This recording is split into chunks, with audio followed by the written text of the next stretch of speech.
নমস্কার বন্ধুরা, আমি রেশমি।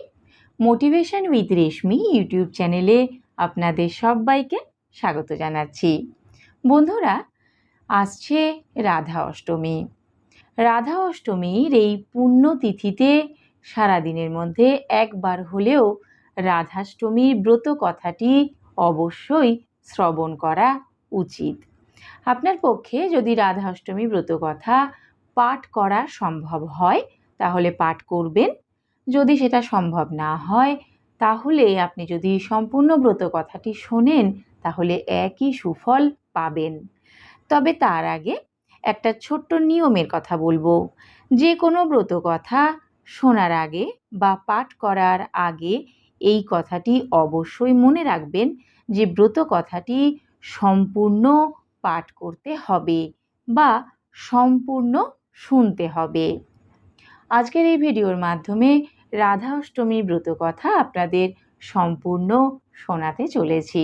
ভিডিওটি দেখে ভালো লাগলে একটি লাইক অবশ্যই দেবেন। আপনার পরিচিতদের মধ্যে ভিডিওটি শেয়ার করে দেবেন যাতে সকলেই এই ভিডিওটির মাধ্যমে উপকৃত হতে পারেন। চ্যানেলটি সাবস্ক্রাইব করার অনুরোধ রইল। চলুন তাহলে ভিডিওটি শুরু করা যাক।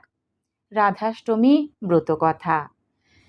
ঋষি শৌনক মহামতি সুতকে জিজ্ঞাসা করলেন, হে সুত, অন্যান্য দেবতাদের উপাসনার চেয়ে শ্রীকৃষ্ণের আরাধনাই আমি শ্রেষ্ঠ বলে জানি। আরও শুনেছি তার চেয়েও রাধারানীর আরাধনা অধিকতর পুণ্যপ্রদ ও শ্রেষ্ঠ। অতএব শ্রী রাধার অর্চনা বিষয়ে কোনো ব্রত কথা আমাকে বলুন। সুত বললেন, হে ঋষিবর, আমি একটি গোপনীয় ব্রতের কথা বলছি, আপনি শ্রবণ করুন। একদিন দেবশ্রী নারদ শ্রীকৃষ্ণের নিকটে উপস্থিত হয়ে জিজ্ঞাসা করলেন, হে ভগবান, আপনার শ্রীমুখে অনেক ব্রতকথার নাম শুনেছি। এখন শ্রী রাধিকার জন্মদিনের ব্রতকথা শুনতে ইচ্ছা রাখি। শ্রীকৃষ্ণ বললেন, দেবর্ষি, তুমি আমার পরম ভক্ত, সেই জন্য তোমার কাছে বলছি, তুমি শ্রবণ করো। কোনো এক সময় সূর্যদেব ত্রিলোক ভ্রমণ করতে করতে নানা প্রকার ঐশ্বর্য দেখে মনে মনে তপস্যার সংকল্প করেন এবং মন্দার পর্বতের গুহায় কঠোর তপস্যা শুরু করেন। এইভাবে দীর্ঘদিন গত হলো। সূর্যের কঠোর তপস্যা আর পৃথিবী অন্ধকারাচ্ছন্ন থাকায় দেবতারা ভীত হয়ে পড়লেন। ইন্দ্র ও অন্যান্য দেবতা সহ আমার কাছে এসে সব কথা খুলে বলেন। আমি বললাম, হে দেবগণ, সূর্য থেকে তোমাদের কোনো ভয় নেই, তোমরা নিজ নিজ স্থানে ফিরে যাও। আমি সূর্যদেবকে তপস্যা থেকে নিরস্ত করব। তারপর আমি সূর্যের কাছে গেলাম। সূর্য আমাকে দেখে খুবই আনন্দিত হলেন। তিনি বললেন, হে শ্রীহরি, আপনার দর্শন পেয়ে আমার জন্ম ও তপস্যা আজ সার্থক হয়েছে। যিনি সৃষ্টি স্থিতি সংহার কর্তা ব্রহ্মা বিষ্ণু মহেশ্বর যাকে সব সময় চিন্তা করেন, তাকে দর্শন করে আমি ধন্য হয়েছি। আমি সন্তুষ্ট হয়ে সূর্যকে বললাম, হে দিবাকর, তুমি তপস্যায় সিদ্ধি লাভ করেছ, এখন তুমি বর প্রার্থনা করো। তুমি আমার পরম ভক্ত, সেজন্যই তোমাকে আমি দর্শন দিলাম। এই কথা শুনে সূর্য বললেন, হে প্রভু, আমাকে একটি গুণবতী কন্যার বর দিন। আপনি চিরদিন সেই কন্যাটির বশীভূত হয়ে থাকবেন।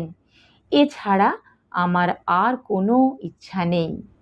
আমি তথাস্তু বলে তাকে বললাম, এই ত্রিলোকে আমি একমাত্র শ্রী রাধিকারই বশীভূত। শ্রী রাধা এবং আমার মধ্যে আসলে কোনোই প্রভেদ নেই।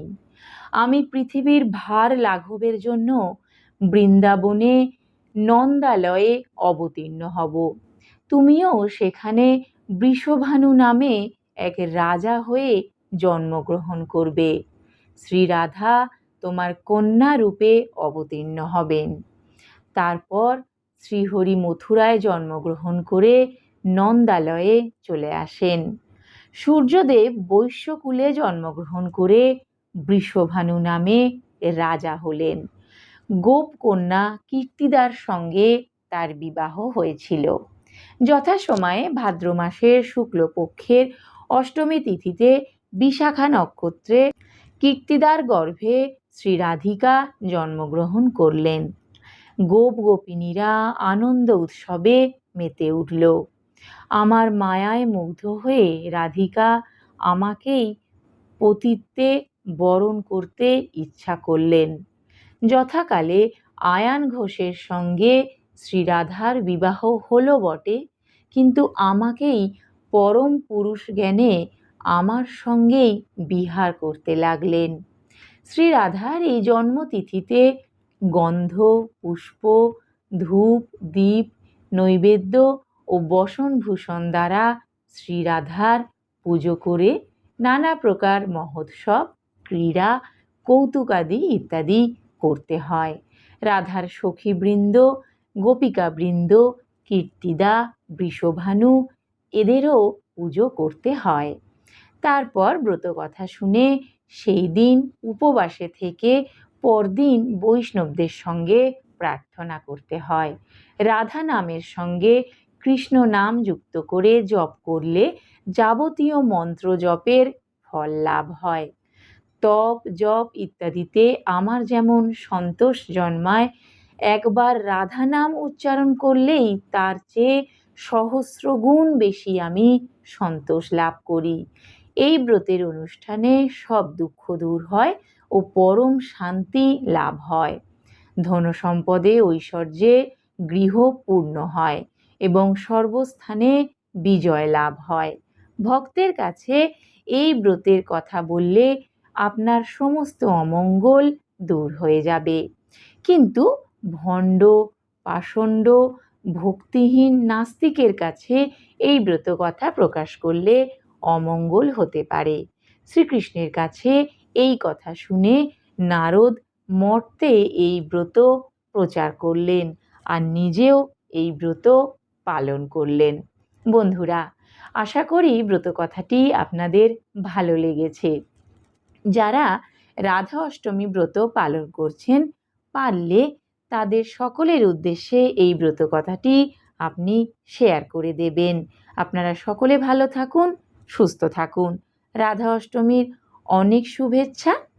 ঈশ্বর আপনাদের সকলের মঙ্গল করুন। সম্পূর্ণ ভিডিওটি দেখার জন্য অনেক ধন্যবাদ।